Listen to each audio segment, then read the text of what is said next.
10 weird behaviors that overthinking causes. Everyone occasionally overthinks. I think that much. We all spend time thinking about things that probably shouldn't be on our minds, whether it's fretting about unlikely calamities or considering hypotheticals. But excessive ruminating and overanalyzing everything might cause problems. You might not even be aware that you're engaging in this habit, which is frequently linked to despair and anxiety.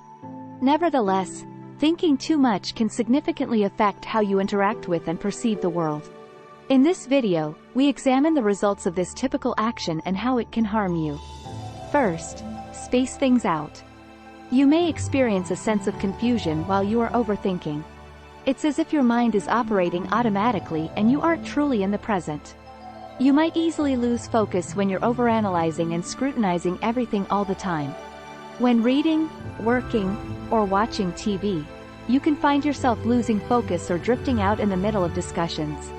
The next thing you know, you've completely lost track of time or have missed out on key information. Number 2. Repetition of the same inquiries.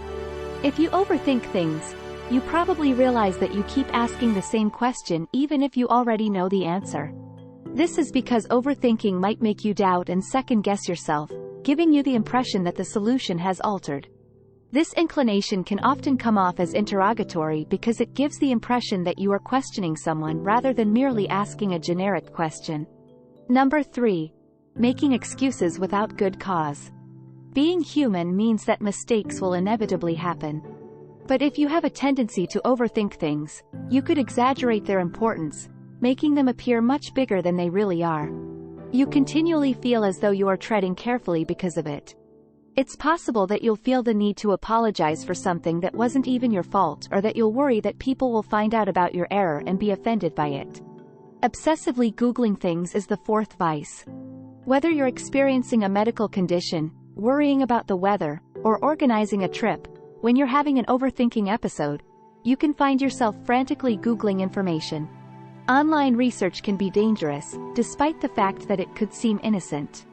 Because there are so many varied viewpoints and beliefs, searching for reassurance online is all too frequently met with tension and uncertainty rather than clarity. It can be challenging to make judgments. What happens next? You get even more overthinking about stuff. Continually examining social interactions is number 5. You might experience a sense of being outside the action if you overthink something. You are not just examining your own behavior, but also that of others. Every conversation is scrutinized, and you wonder if you said the right thing and if other people are evaluating you. In fact, you may overthink social situations to the point where it becomes difficult for you to be friendly.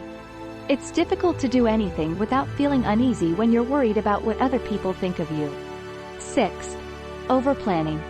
Planning excessively might result from overthinking a situation. You start visualizing all kinds of potential outcomes in your thoughts. Then you attempt to prepare for each one. Before you know it, you have this incredibly intricate plan that might not even be necessary. Or, even worse, you keep changing and adjusting because you can't seem to decide. You might even discover that you're preparing for scenarios that are improbable or impossibly unlikely. All that preparation is ultimately a huge waste of time and effort. Finding meaning in all you do and experience is number 7. Overanalyzing can sometimes lead to excessively interpreting situations or events. It's possible to spend hours deciphering a text message or pondering the meaning of someone's particular gaze.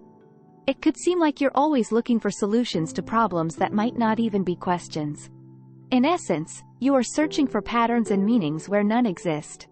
Making sense of things that don't need to make sense might lead you down rabbit holes and make problems appear out of thin air. Reliving embarrassing moments in your mind is number 8. Have you ever experienced an awkward situation that you simply cannot get rid of? Overthinking, though, can worsen the situation. When you analyze something too much, you dwell on all the mistakes you made and the things you wish you had done differently. Even after the incident has passed, this can make you feel ashamed and embarrassed. You feel like you're running on a hamster wheel of remorse and shame. Number 9. Explaining excessively. It's simple to presume that you're not being clear enough or that the other person might be misinterpreting what you're saying when you have a tendency to overthink. You might over-explain or utilize many repetitions as a result of this. Even if you know the other person is getting the point by this point, you feel like you have more and more to say. The issue is that this is not only frustrating, but it can also give the impression that the dialogue is stagnant. There seems to be no end in sight. Avoiding things, no. Avoidance, which is frequently the result of overthinking, can be a significant drag on both your personal and professional life. For instance, if you're presented with a new work opportunity, you can begin to overthink it and question your suitability. You start to have doubts about your skills and if you should even accept the job. Similar to this, if you receive an invitation to a party, you might begin to second-guess yourself and wonder if you'll know anyone there or if you'll be able to strike up a conversation. You create all kinds of worst-case situations but ultimately do nothing. At the end of the day, overthinking might interfere with your ability to concentrate on other tasks and cause stress and anxiety. Because of this, it's critical to identify when you're engaged in this behavior and take action to control it before it gets out of hand. To interrupt the loop of overthinking, it takes some time and practice. However, if you are persistent and patient, you may learn to adopt a more aware and present way of living. Check out this video on how to stop worrying and start living for some helpful advice and methods for overcoming overthinking and leading a more satisfying life. The link is in the summary that follows. Give this video a thumbs up if you find it useful and tell your friends about it so we can make more like it. Click the subscribe button to see more content like this, and don't forget to activate the notification bell. Watch our other videos as well if you haven't already. Thank you for viewing.